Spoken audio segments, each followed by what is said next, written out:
la comunidad anglosajona, figuras como Dean Withers o Parker están todo el día debatiendo a personas que están a favor de Trump. Normalmente tú entras a su live y está la gran pregunta de por qué apoyas a Trump, y la gente se une al live a debatir en contra de ellos, pero estos son lives de horas y horas y horas en múltiples plataformas todos los días, genuinamente, no les miento. Ustedes busquen la página Dean Withers y probablemente cuando lo busquen, en cualquier momento que vean este video, van a ver que el man está en un live debatiendo. Entonces creo que eso está mostrando una nueva moda, que es el debate político en redes sociales. Esto yo lo presencié como en la comunidad anglosajona, pero ya noté que se está moviendo a la comunidad hispanohablante. Ya he visto canales que se dedican a solamente subir contenido de este tipo de debates.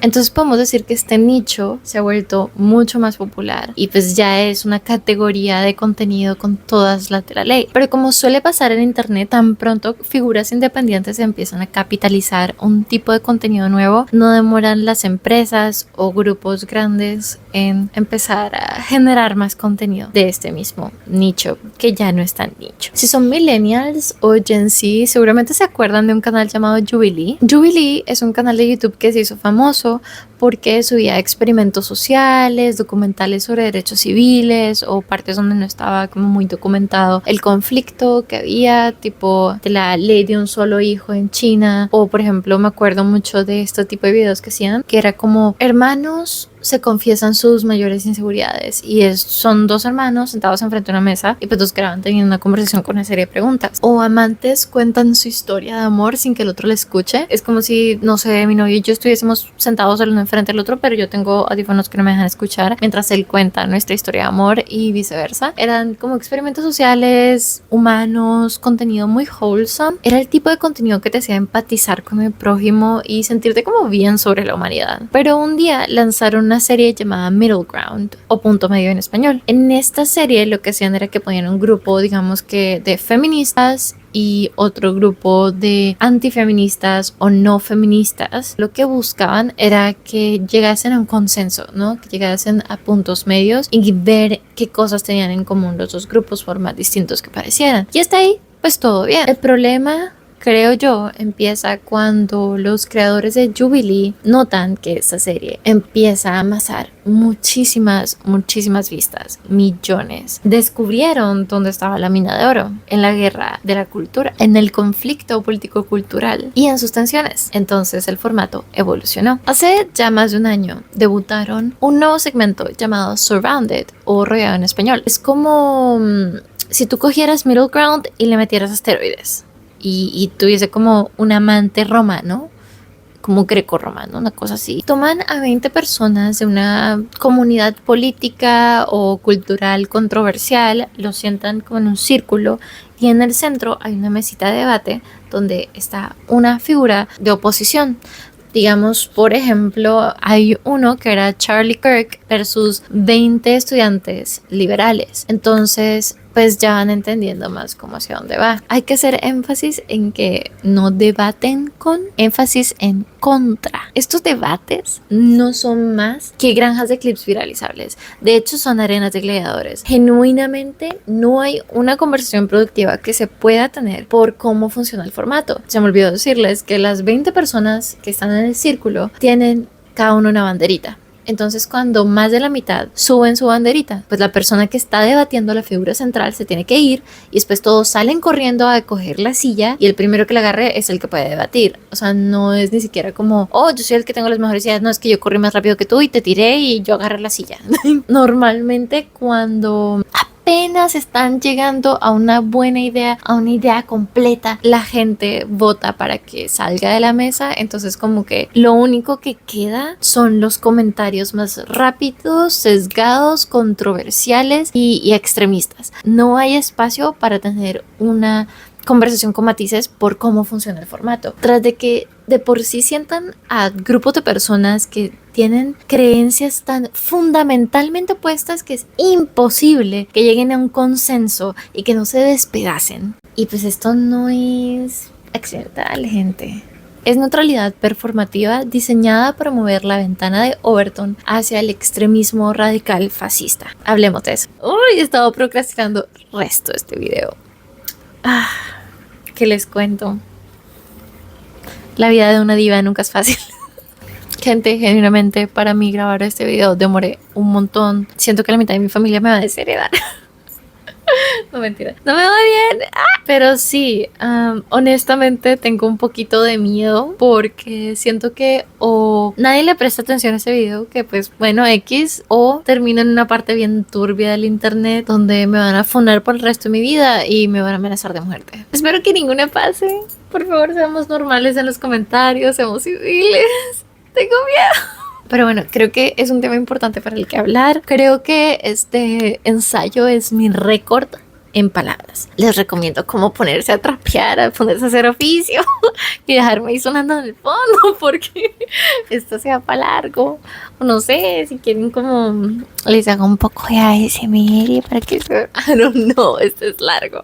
Entonces, gracias por venir. Bienvenido de vuelta al canal si ya eres suscriptor. Si no, te invito a suscribirte, a darle la campanita para que sepas cuando publico. Muy youtuberesco de mi parte. Y pues darle like, comentar, decirme qué opinas, porque entonces no sé qué pensaste del video, no sé si te gustó, no sé si lo hice bien o no. Con eso, empecemos. Punto 1. La ventana de Overton y el peligro de la neutralidad performativa. La ventana de Overton o ventana de discurso es un concepto político que describe la gama de ideas políticas o declaraciones que son consideradas aceptables por el público en un momento dado. Es básicamente el termómetro de lo que es socialmente aceptable decir en cuanto a política en un momento dado. Lo puedes imaginar así. Imagínate que hay una ventana flotando, digamos que mi mano es la ventana, y ella va flotando de un extremo radical a otro. Digamos que aquí está el extremo radical de la izquierda y aquí está el extremo radical de la derecha. Entonces todo momento se está moviendo de arriba para abajo con el discurso popular. El asunto es que lo que está dentro de la ventana es lo que se considera aceptable decir en ese momento. Entonces digamos que estamos en un momento de la historia, no sé, digamos el fascismo nazi. En este momento es aceptable decir que todos los judíos deberían morir y hay que exterminarlos. O por ejemplo, como ahora, la gente de Israel dice que todos los palestinos deben morir. Bueno, ahí estamos. Entonces la gente empieza a sentir que eso es socialmente aceptable. O cuando la ventana está por aquí, la gente debería tener derecho a la educación. Educación pública de calidad. ¡Qué horror! ¡Qué comparación tan horrible! Y pues el asunto es que esta ventana nunca está fija. Grupos políticos, medios de comunicación o grandes crisis pueden moverla para que una idea que en un momento nos parecía loquísima, ahora nos parezca perfectamente posible. En resumen, la política no nos impone cómo pensamos, sino que aprovecha cualquier movimiento de la ventana de Overton para mover sus propios intereses y legitimar discursos contrarios a lo que es popular actualmente. Podrías pensar que el modelo utiliza una escala de gradación de cómo se van moviendo las ideas a través de la ventanita. Todo comienza en lo impensable, cuando la idea es unánimemente descartada por la sociedad. Luego se vuelve una idea radical, cuando un grupo pequeño y extremista empieza a proponerlo de forma pública. Con el tiempo, la idea se mueve a aceptable. En este punto, la sociedad ya lo ve como un punto válido que tener. Aunque antes era impensable, ahora es un punto de vista válido. Ya la gente no se escandaliza al escucharlo y se vuelve un punto de debate legítimo. Se vuelve una idea popular cuando es respaldada por la gran mayoría de la sociedad. Y aquí entra en la etapa final, cuando se vuelve una política de Estado. Este es el nivel político legal, cuando ya los estados pasan a legislar de acuerdo con esta idea. Y pues no soy la única que siente que hoy en día se ha vuelto aceptable decir cosas que hace 5 años te habrían cancelado, eliminado del internet. No habrías podido volver a asomar tu cara en un lugar público ever again. Habrías perdido tu trabajo y pues te hubiese tocado, no sé, irte a volver el nefasto hombre de las nieves en el Himalaya, yo no sé. Y me es imposible no relacionar este cambio tan abrupto con el segundo mandato de Donald Trump. Donald Trump ha sido un fenómeno que ha marcado un antes y un después en la geopolítica global. Y odio aceptarlo, pero él sí ha hecho un impacto en el mundo. Antes del primer mandato de Donald Trump, mucha gente comenta que estábamos viviendo la era dorada de los derechos civiles, pues se había vuelto la idea popular que si un político no estaba en pro del progreso de la sociedad y de los derechos de todo el mundo, entonces era inmediatamente descartado por el público. Simplemente no se aceptaba la intolerancia. Los políticos y las celebridades debían defender fuertemente los derechos de todos los seres vivos porque estaban ante el peligro de sanción pública grave y permanente. Sin embargo, el panorama político cambió cuando se consolidó MAGA o Make America Great Again, que en su inicio fue simplemente un coqueteo con el fascismo, ahorita ya ha evolucionado a retórica fascista tal cual. ¿Cómo evoluciona un movimiento político hasta el punto en que sus seguidores ya parecen más miembros de un culto y no solo justifican, sino que apoyan cualquier propuesta senil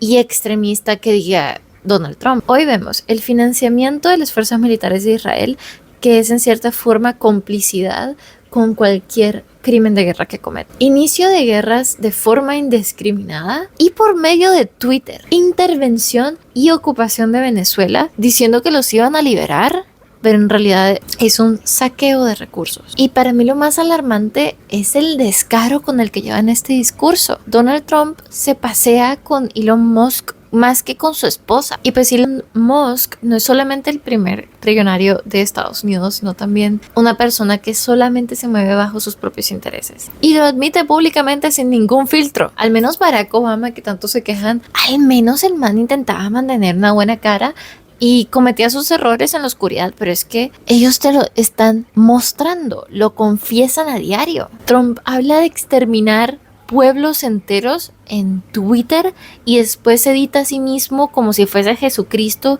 con IA y canciones como Todo el mundo adora a Trump. ¿Ok? O la gasa de Trump.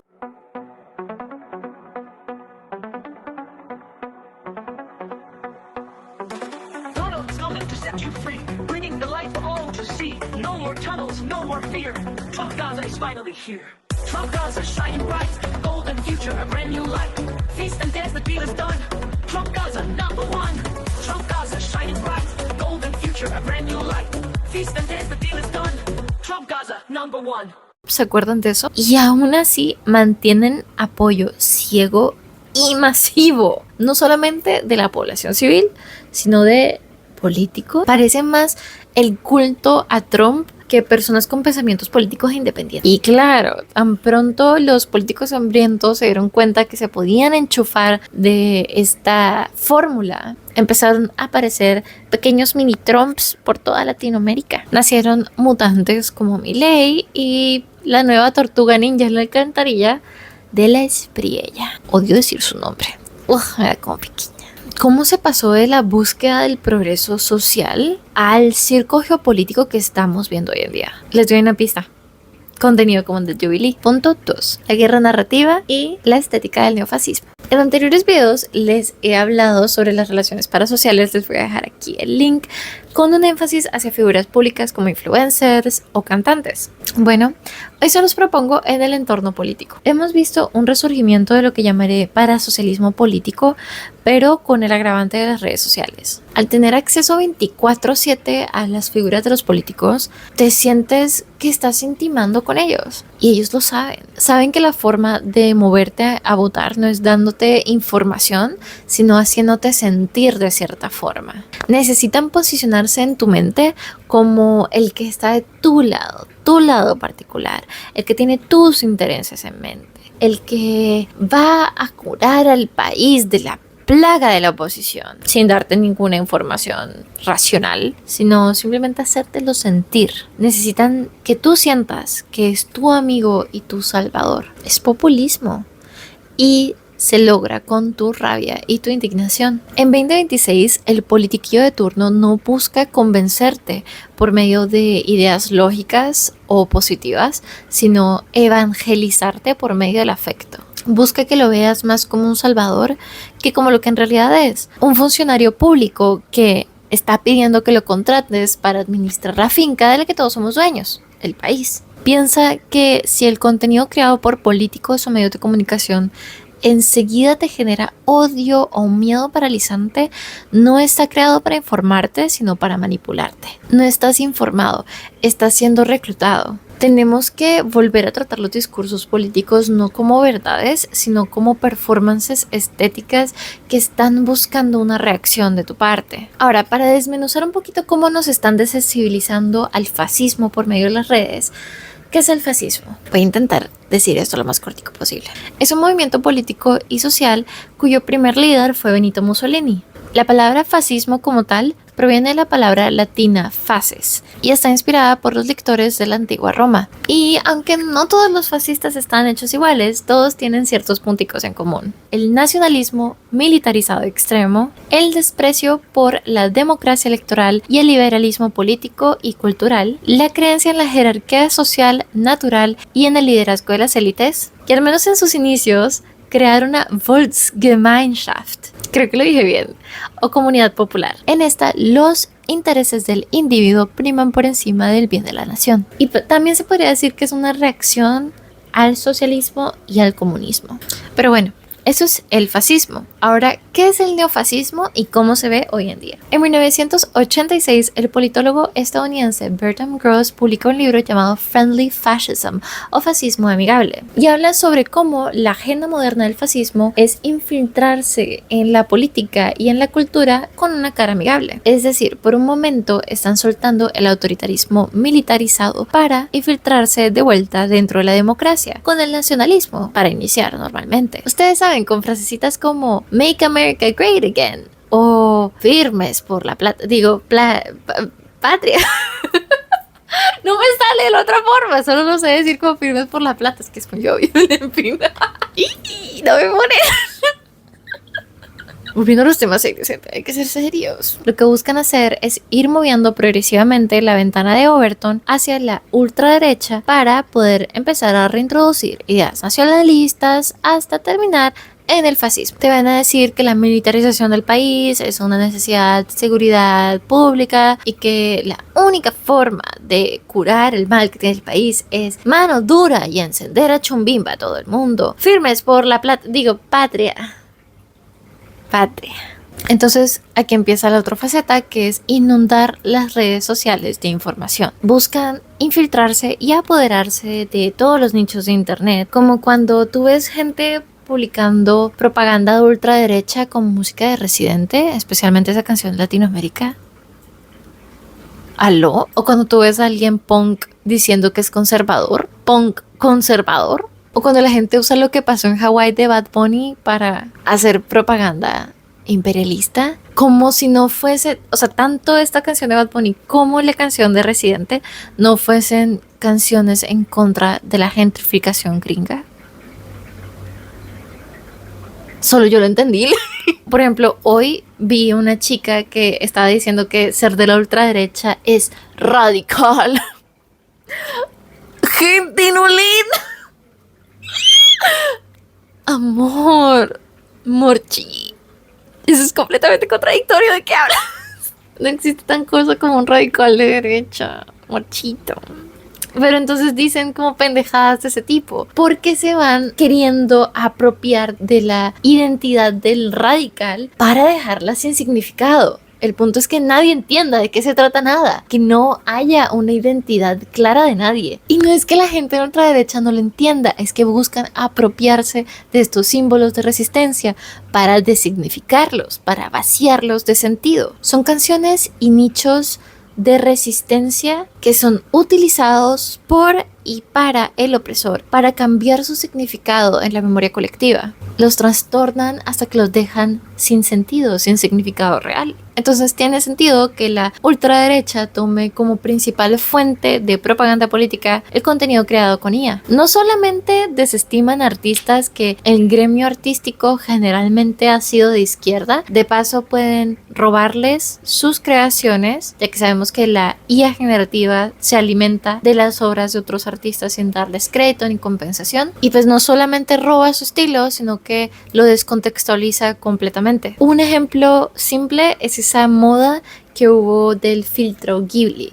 Entonces la gente metía en la guía cualquier imagen y le decía que le hiciera en estilo Ghibli. Entonces la gente empezó a hacer contenido fascista o de ultraderecha con el estilo del estudio Ghibli. Y esto le arranca completamente su sentido simbólico a la obra de Hayao Miyazaki. No solamente es una total falta de respeto a él por el hecho de robar su obra, sino también porque él es una persona que particularmente está muy en contra de la utilización de la IA, le parece una aberración de la naturaleza.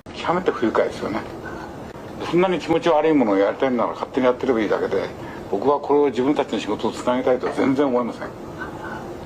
極めて何か生命に対する侮辱を感じます。その世の中に見せてどうこうってそういうものじゃないんです。それは本当によく分かってるつもりですけど、どこでたどり着きたいんですか。人間が描くのと同じように絵を描く機械を作りたいんだ。はい。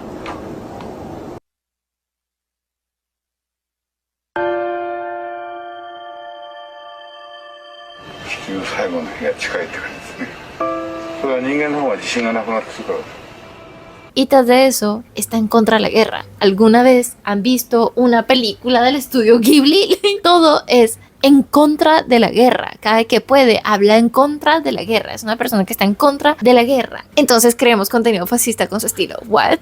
Imagínate que eres una persona que todo tu portafolio artístico es en contra del fascismo y del imperialismo, que tienes un estilo artístico súper reconocible y súper popular, que todo el mundo con solo ver un frame, ya saben, eso es de estudio Ghibli. Imagínate que tú eres el dueño de eso y entonces ves a un político de ultraderecha recreando imágenes nazis con tu estilo de arte, sin tu autorización y utilizándolo para promover guerras. Pues no tienes que imaginarlo porque esa es la realidad de Hayao Miyazaki. Y pues eso es lo que buscan, inundar las redes sociales con contenido generado por IA. Estos fenómenos huecos sin alma y sin significado que solamente buscan sobreestimular y llenar espacio, tomar espacio. No es por nada, pero aunque yo no sea particularmente fan del vallenato, me resulta bizarro y perturbador escuchar vallenato generado con IA con temática de político, weón.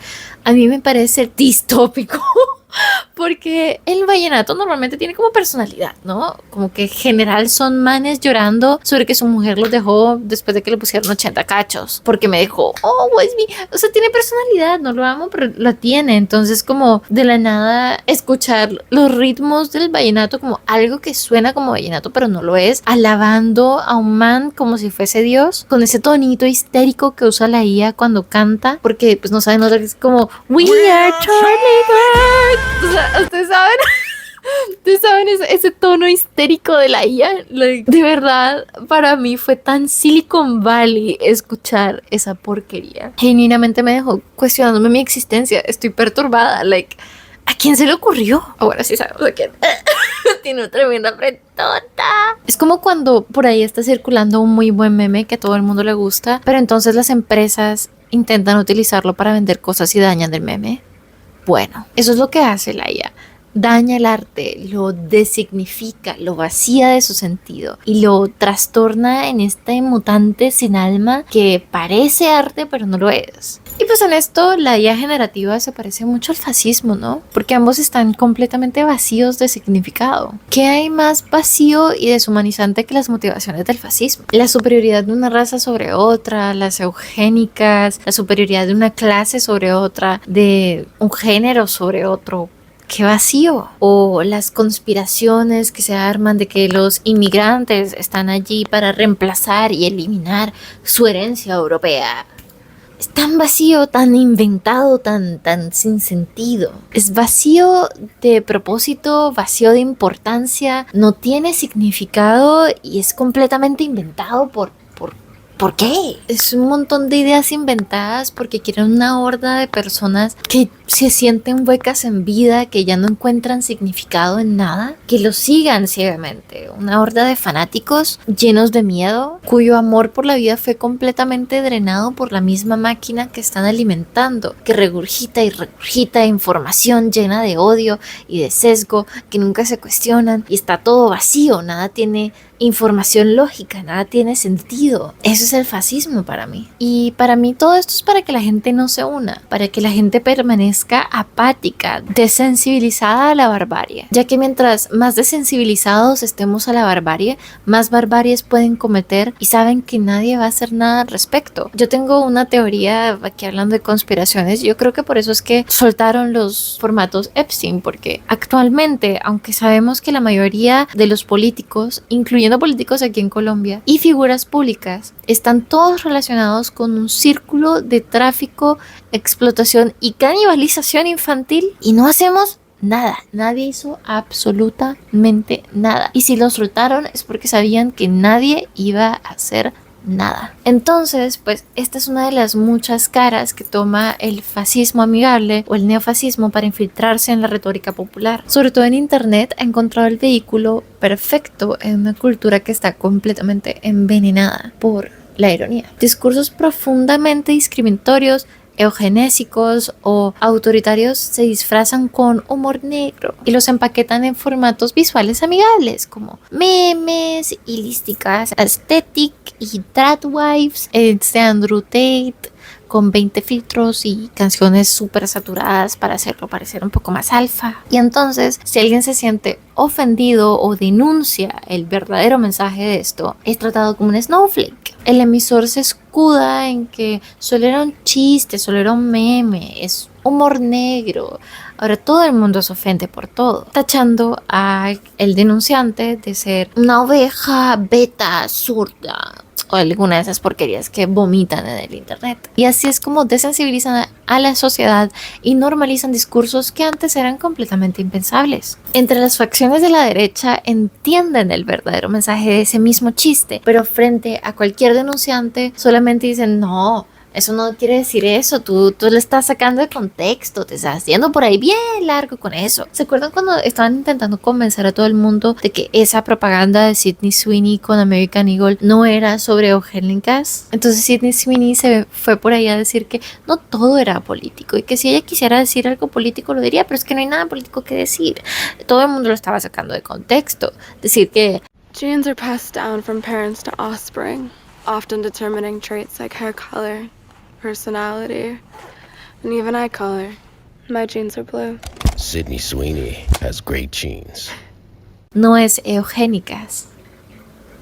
Sí, y yo nací ayer. Pero entonces si lo denuncias, eres un Gen Z, woke, millennial, feminazi, snowflake, ardido, zurdo, de mierda. Entonces pues ya nadie quiere denunciar nada porque nadie se va a tomar nada en serio y solo van a trolearte.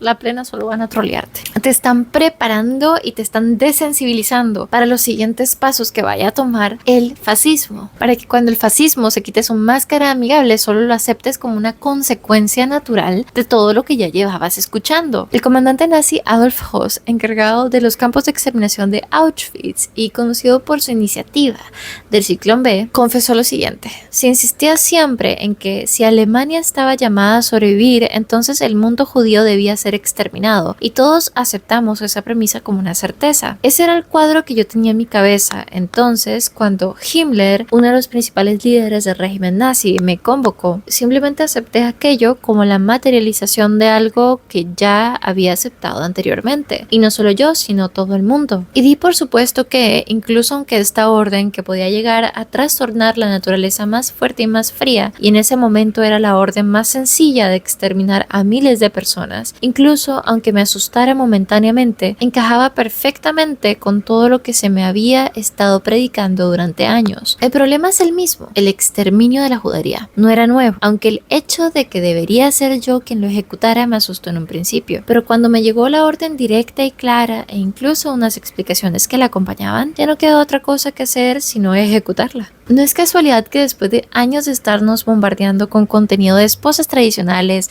o tradwives, este 11 de junio del 2026, 2000 mujeres voluntariamente se reunieron por iniciativa de Erika Kirk, la viuda de Charlie Kirk y la nueva líder de Turning Point, a hablar sobre cómo las mujeres no deberían tener derecho al voto. Las 2000 mujeres estaban allí porque estaban de acuerdo. 2000 mujeres fueron a una cumbre a hablar sobre por qué las mujeres no debían tener derecho al voto. Y me pregunto, ¿a quién le beneficia en realidad eliminar de la democracia y del ojo público a las mujeres? Casi la mitad de la población global, la mitad más propensa a votar en pro de causas sociales.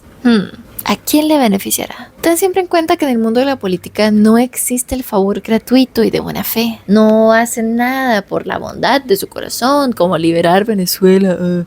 Obviamente están buscando algún beneficio. Entonces piensa por qué el polipayaso de turno quiere que te sesgues completamente en contra de su oposición, que no le des ni siquiera el beneficio de la duda a su oposición, que no les permitas argumentar una idea, que simplemente sientas un odio fundamental a su existencia. Piensa por qué le conviene. Quiere que ni siquiera le des la oportunidad a su oposición, porque el doctor Sutanito te dijo que este es el causante de todos los males del país y todo es culpa de Petro.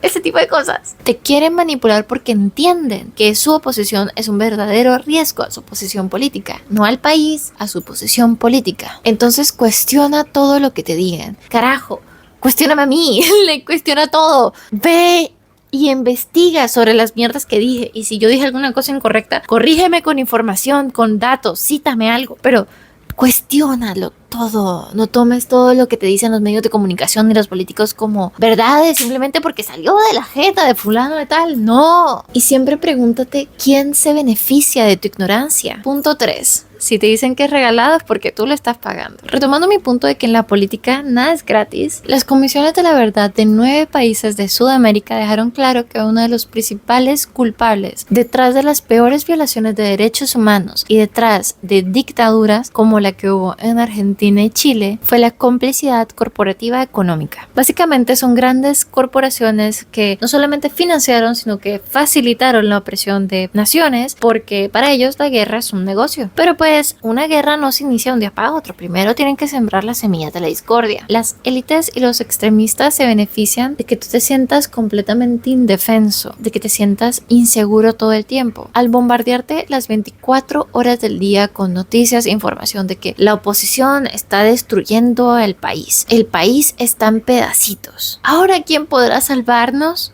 Es porque te quieren meter a un chapulín colorado por los ojos, mi hijo. Buscan drenarte de tu resistencia a sus ideas. Si estás en modo supervivencia, no puedes cuestionarte propiamente lo que están proponiendo. Quieren que tú dejes de cuestionar sus intenciones. Es como un trust me, bro. Yo te lo digo. Fuente, trust me, bro. Que te sientas tan desesperanzado que les comas cualquier cuento que te propongan. Y ahí es donde caemos en 2 trampas peligrosísimas. O nos volvemos apáticos cínicos a los que todo les da igual, o nos radicalizamos, llenos de un odio violento hacia cualquiera que no piense igual. Ese estrés y esa ansiedad constante nos quitan la única cosa que nos hace humanos, la empatía. Te metes a la fuerza en tu burbuja digital, repitiendo consignas vacías solo por el miedo a que tu grupo te rechace, por miedo a sentirte desprotegido y aislado. Pero aquí les dejo la ironía del asunto. Es muy común que grupos de humanos nos juntemos para acabar con una persona. Es decir, Sutanita tiene una amiga, ellas dos tienen problemas, pero entonces Sutanita encuentra a otra persona que también tiene problemas con esta amiga. Entonces, estas 2 personas se juntan solamente por el desprecio que sienten hacia esta persona, no porque se lleven bien entre ellas dos. Alimentan su cizaña entre ellas dos, acaban con esta persona. Entonces, ¿qué queda con esta conexión? Ya que ya no hay quien odiar y no tienen nada más en común que no sea el odio hacia esta persona que ya no está. ¿Qué pasa con esta relación? Cuando ya hayan eliminado a esta amenaza mutua, van a tener que encontrar a otra persona a la que odiar para continuar la relación.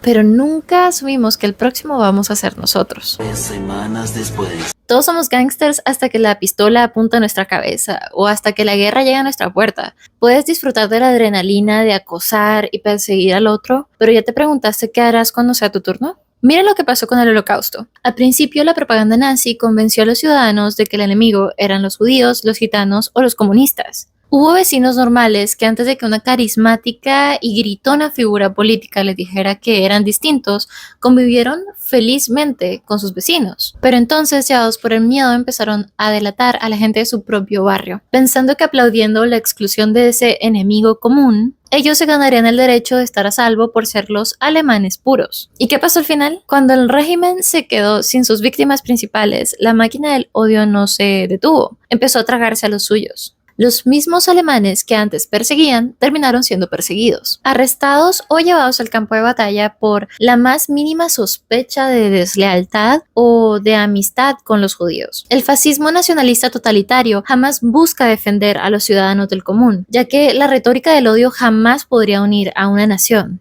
A ninguna. Tenemos el ejemplo actual de Colombia, donde Abelardo de la Espriella continúa a ser antidiplomático con los políticos de la izquierda, anunciando que no pisaría la Casa de Nariño sino hasta posicionarse. O sea, se rehúsa a participar físicamente del empalme, que pues no solamente es una tradición presidencial, sino que es necesario para pasar de una administración a la otra. O sea, un país entero no se administra con retóricas políticas. Tienes que saberte los números, tienes que entender cómo te están dejando el país, qué te están entregando. Pero él se rehúsa a participar de eso simplemente porque quiere seguir llevando esta retórica de odio y amarillismo. Tira consignas ambiguas al aire que dejan mucho a la imaginación. Cuando dice cosas como, si el Estado no defiende a los ciudadanos de la tiranía comunista, los ciudadanos tendremos el derecho constitucional y moral de defendernos por nuestra propia cuenta. 1.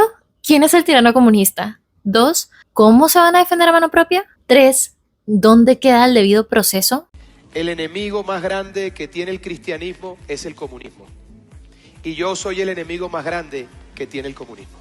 Es hora de rebelarse contra el odio, contra el caos, contra la división y contra el tirano que ya prepara otro estallido social para sepultar la democracia. Y sepan ustedes, señores de la izquierda, que en mí tendrán siempre un enemigo acérrimo que hará todo lo que esté a su alcance para destriparlos como corresponde. Porque ustedes no merecen un trato diferente. ¿No les parece que estos son el tipo de comentarios que no solamente aumentan la temperatura social, sino que también crean más división y dejan un espacio súper ambiguo y peligroso, libre a la interpretación? El mensaje que esto deja a sus fanáticos, porque actúan como seguidores de culto, es que cualquiera que piense distinto a ellos o que se oponga a lo que están proponiendo debe ser invisibilizado, perseguido y anulado a cualquier costa. Pero, ¿cuál es esa costa? Esto, junto a múltiples discursos de odio y violencia durante su campaña, nos avisa que está por venir. Una repetición estúpida y completamente evitable del ciclo de odio que tiene al pueblo colombiano preso de sí mismo. Pero es que leer un libro es mucho más difícil que seguir ciegamente al que se trata a sí mismo de Salvador, ¿no? Ni siquiera se ha posicionado y ya empezó, acusando a Petro de un golpe de estado imaginario, solicitando intervención extranjera de gratis, todo porque Petro no reconoce su elección. Y pues suena chistosamente conveniente que diga esto como su justificación pública para no participar del empalme, justo después de que hizo un préstamo sin precedentes para dicho empalme, o bueno, solicitud de dinero, no sé muy bien eso, pero, o sea, se le aprueba el dinero. Y entonces, de la nada, Petro le está haciendo un golpe de estado que le impide participar del empalme. Ok. Y 2, qué raro que toda su campaña sea buscando la militarización del país, con su firmes por la patria, y con lo que anda peleando y pataleando por posicionarse en una base militar. ¿Saben quiénes se posicionan frente al ejército? Los dictadores. Creo que no están viendo las señales. Quien muestra más indicios de comportamiento dictatorial es él, si algo, pero bueno, eso ya es mi opinión personal. Y sí, aunque suene que le estoy tirando mucho hate, me cuesta hablar objetivamente de una persona tan violenta y retrógrada y que genuinamente se está burlando de todos los colombianos en su cara, los está tratando de estúpidos. Es un político supremamente cínico y me indigna aún más una persona que piensa que una persona así como de la Espriella puede unir a un país. Suena que estás en drogas fuertes, hermano. Y que la mitad del país lo haya elegido como presidente no valida sus posturas políticas, sino que demuestra lo lejos que están dispuestos a llegar por el miedo al cambio y por el odio hacia lo que es diferente a ustedes. Su odio a quien es distinto, a quien vive de forma distinta a ustedes, aunque no les afecte en un trasero. Yo no sé en qué les ha afectado que una pareja gay tenga hijos, no sé, tienen algún problema personal con eso. O sea, hay un gay del barrio que está adoptando niños sin parar y eso les impide a ustedes seguir su vida. Like, no lo sé, baby, creo que estás como alucinando. Y antes de que me llamen petrista o comunista, uno, estoy de acuerdo con la existencia del Estado y si sabes lo que significan tus insultos vacíos, pues entenderás por qué no tiene sentido llamarme comunista. Y dos, yo no soy fanática de ningún hombre de carne y hueso como yo, bebé. En ese orden de ideas, porque cada que alguien habla de derechos humanos y progresismo, lo llaman comunista. Punto 4. Punto 4. Perdona mi opinión radical comunista de izquierda, pero creo que todos los seres vivos dentro de un estado tienen el derecho a ser protegidos por dicho estado. No debo ser la única que ha recibido la típica pregunta de ¿eres comunista? Cada que están diciendo como, no sé, todo el mundo tiene derecho a la educación gratuita, ¿sabes? Cada que haces un comentario progresista, no falta el que te diga, ¿eres comunista?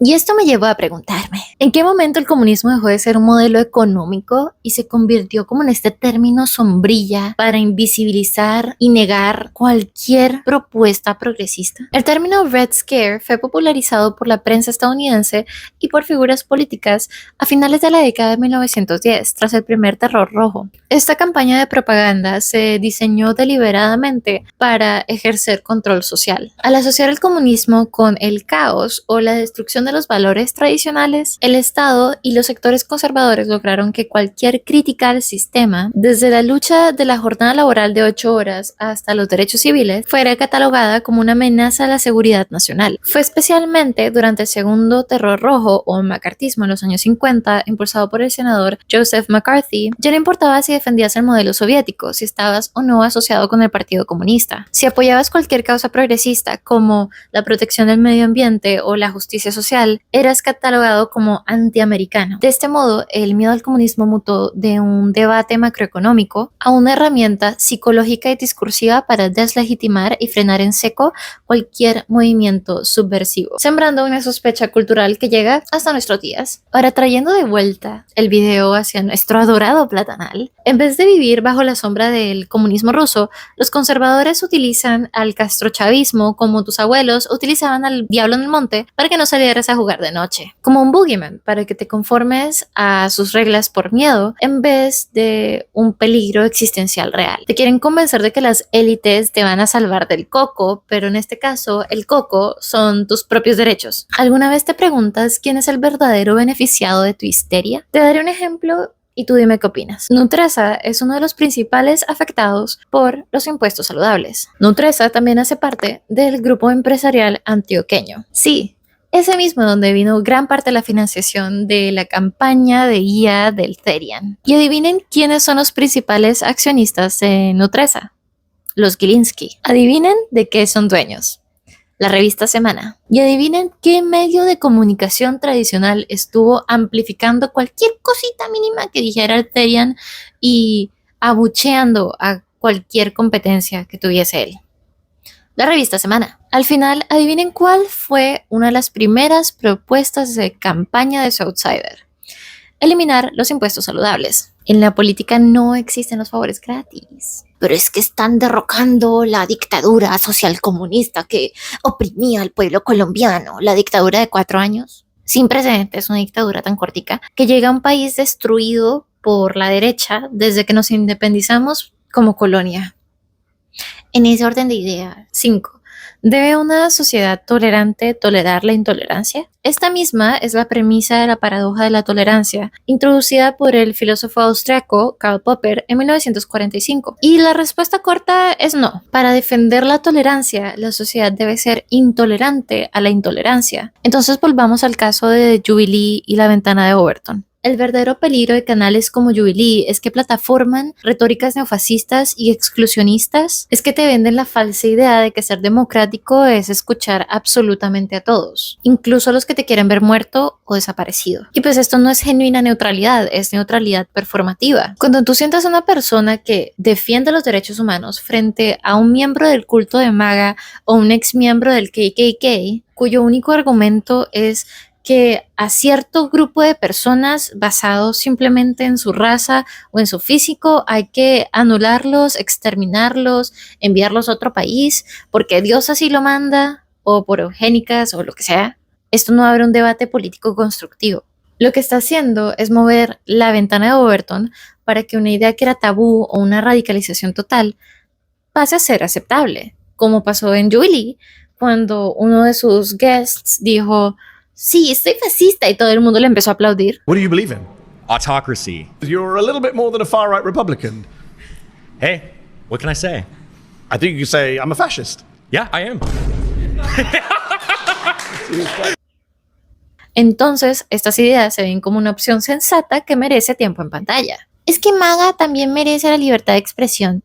¿Qué problema que ustedes no puedan diferenciar la libre expresión del discurso de odio? Cuando es el discurso de odio hacia las minorías y la banalización de la violencia basada en raza y género por parte de Trump, lo que ha permitido un hito para el fascismo que senta un precedente aterrador. Que el 4 de julio hayan marchado 700 supremacistas blancos del grupo fascista Patriot Front con banderas confederadas en el Gran 2026. 2026, un grupo supremacista blanco marchando enmascarados con banderas confederadas. O sea, marchando en pro de la esclavitud. Y ustedes dirán, ¿qué tiene que ver eso con MAGA? ¿Qué tiene eso que ver con Trump? Bueno, en 2016 pudimos ver a Thomas Rousseau, líder de Patriot Front, describiendo la campaña electoral de la naranja rancia, Trump, de la siguiente forma.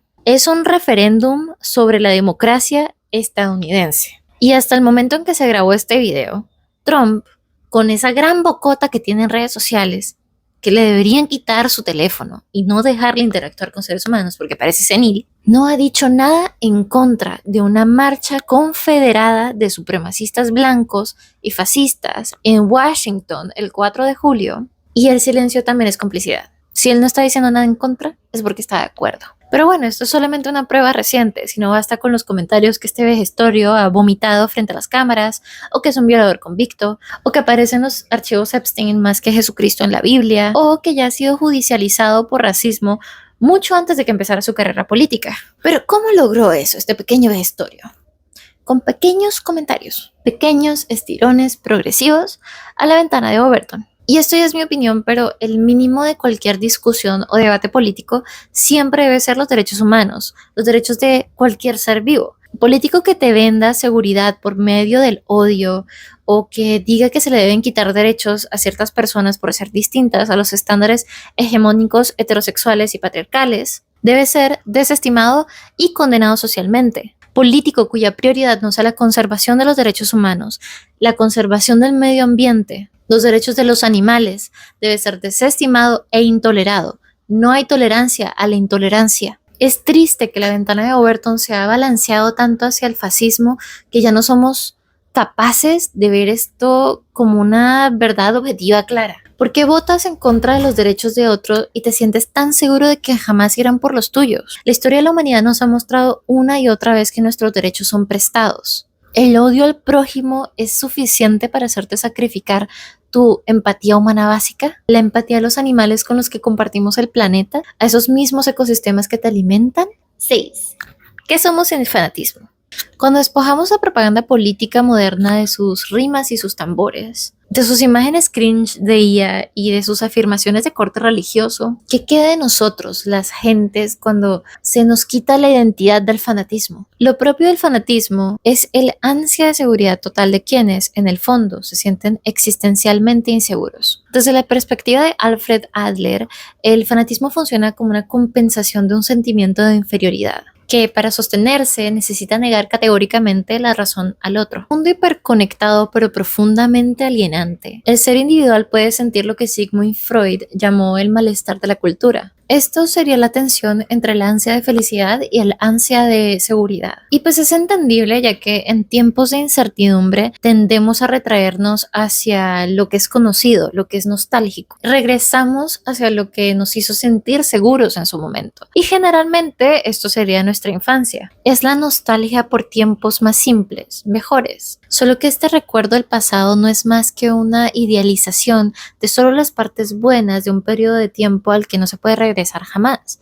Pues ya pasó. De la nada ya no tienes permiso ni aprobación social para discriminar a quien no se apega al modelo de vida que te inculcaron o que a ti mismo te impusieron a la fuerza. Qué injusto se debe sentir no poder abusar del otro como tú fuiste abusado. Qué invalidante. Como esa gente homofóbica que para justificar que la homosexualidad es una enfermedad curable dicen cosas como: yo solía ser homosexual, sí, a mí me atraían los de mi mismo sexo, pero busqué a Dios y me curé. Me pregunto si esa persona que solían amar los ve y piensa: qué triste que ahora se odie tanto a sí mismo que no puede tolerar verse en otros, quien aún es, pero esconde por miedo a no ser aceptado. Según Eric Fromm, todo fanatismo es un intento regresivo de escapar del aislamiento tras no poder formar vínculos afectivos sanos y horizontales con el prójimo. El ser humano prefiere diluir su yo, entregándose ciegamente a facciones totalitarias, sectas políticas o, en el contexto actual, movimientos como MAGA o el circo de las nuevas extremas derechas latinoamericanas. El fanatismo, entonces, ofrece un ansia de seguridad total. Ser parte de la horda de 20 personas con banderitas en un video de Jubilee es más seguro que ser el individuo solitario en el centro de la mesa, expuesto a su violencia. Me ha sido difícil poder encontrar las palabras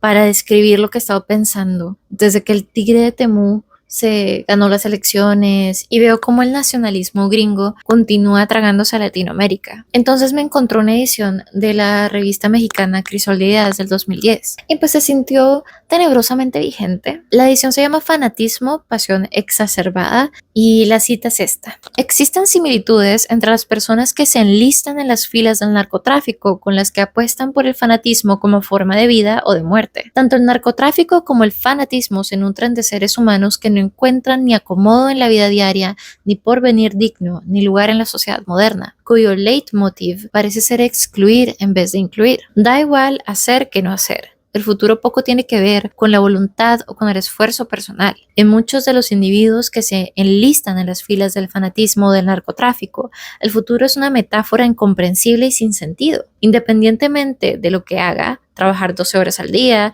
o de lo que no se haga, robar o agredir, el resultado es desalentador y con frecuencia nefasto. Es imposible mejorar las condiciones de vida porque las reglas de la sociedad están diseñadas para satisfacer a quienes las dictan. En el mundo son minoría las comunidades incluyentes. Por eso aumenta sin parar el número de jóvenes que desean listarse en las filas del narcotráfico o en los cuarteles del fanatismo. La realidad solo tiene una lectura. Entre mayor sea la exclusión, mayor el número de potenciales narcotraficantes y de fanáticos. Ahora, concluyendo ya el video, les cuento que en un inicio quise escribir el guión de este video como un manual para sobrevivir en la geopolítica en el año 2026, pero me di cuenta que sería como el ciego guiando al ciego.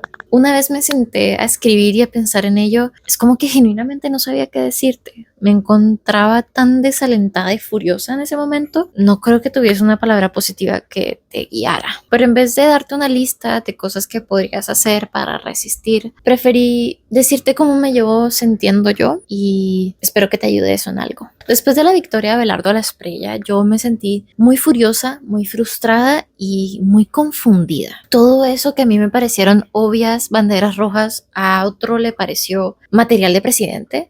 Y es que más de la mitad del país votó por él.